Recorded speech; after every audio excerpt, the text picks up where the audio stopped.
Hey guys, Assalamualaikum and welcome back to my channel. আজকে আমি আপনাদের জন্য নিয়ে এসেছি কিছু মজাদার স্ন্যাক্স।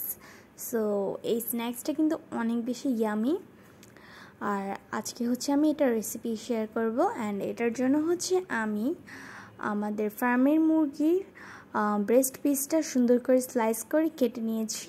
ঠিক এইভাবে স্লাইস করতে হবে আর ব্রেস্ট পিস নিতে হবে, অন্য পিস নিলে হবে না। ঠিক এইভাবে লম্বা লম্বা করে স্লাইস করে নিতে হবে।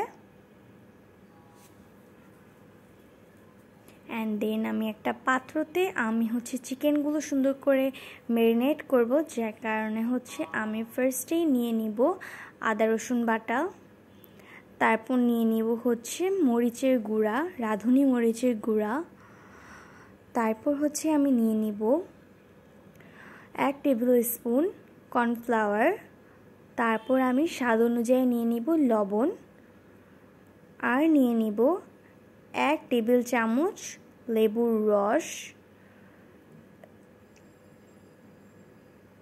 তারপর নিয়ে নিব ব্ল্যাক পেপার। অ্যান্ড দেন আমি আমার এই পুরো মিশ্রণটা সুন্দর করে মেখে একদম রেখে দিব হচ্ছে 10 মিনিটসের জন্য। সুন্দর করে ম্যারিনেট করলে আসলে টেস্টটা আরও ভালো হয় অ্যান্ড চিকেনের ভিতরে হচ্ছে মশলাগুলো ঢুকে যখন আমরা হচ্ছে এটাকে লেফট করে দেই 10 মিনিটসের জন্য। আর এর ফাঁকে হচ্ছে আমি নুডলসগুলো সিদ্ধ করে নিয়ে এসেছি। আজকে আমার এই স্ন্যাক্সের মেইন উপাদানই হচ্ছে চিকেন আর নুডলস। তো আমি সিদ্ধ করে নিয়ে এসেছি, এখন আমি এগুলোকে একটু ছাড়িয়ে নিচ্ছি, যেহেতু আমি নুডলসটাকে উপরের কোটিং হিসাবে ইউজ করব।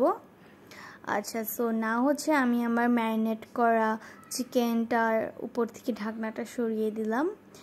এই তো আমার চিকেনটা একদম সুন্দর করে ম্যারিনেট করা হয়ে গিয়েছে, একদম একদম ভিতরে মশলাগুলো ঢুকে গিয়েছে।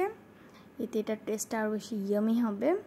আচ্ছা, না হচ্ছে আমি আমার চিকেনটার মধ্যে সুন্দর করে নুডলসগুলো রোল করে নিব অ্যাজ আ কোটিং হিসেবে, অ্যান্ড এইটাই কিন্তু মেইন পার্ট। সো না হচ্ছে আমি চিকেনগুলোকে সুন্দর করে নুডলস দিয়ে কোটিং করে নিব। আমি ঠিক যেইভাবে করছি আপনারাও ঠিক সেইভাবেই করবেন, একদম পেঁচিয়ে একদম সুন্দর করে রোল করে নেবেন, যাতে মিডল পার্টটা দেখা না যায় চিকেনের। একদম সুন্দর করে রোল করব যাতে হচ্ছে পুরো চিকেনটার মধ্যে একটা মুচমুচে ভাব আসে। এই স্ন্যাক্সটা কিন্তু খেতে আসলে অনেক মজা। এটা আপনাদের বাচ্চাদের টিফিনেও দিতে পারেন, প্লাস হচ্ছে ইভিনিংয়ের স্ন্যাক্স হিসেবেও খেতে পারেন। সো না হচ্ছে আমি কুড়মুড়ি করে এগুলোকে ভেজে নিব। আমি সবগুলো বানিয়ে নিয়েছি অ্যান্ড সেগুলোই আমি এখন আমার কড়াইতে গরম তেলের মধ্যে ভেজে নিচ্ছি। ওকে, সো দেখুন এগুলো কিন্তু একদম ভাজা হলে একদম কুড়মুড়ে হয়ে যাবে, ক্রিস্পি, অনেকটা চিপসের মতো হয়ে যাবে, বাট ভিতরে চিকেনটা একটা ফ্লেভার আসবে, প্লাস হচ্ছে একটু সফট থাকবে চিকেনটার উপরে, কুড়মুড়ি একটা ভাইব আসবে। সো এটা অনেক ইয়ামি হবে, আপনাদের বাচ্চারাও অনেক লাইক করবে, প্লাস হচ্ছে আপনারাও।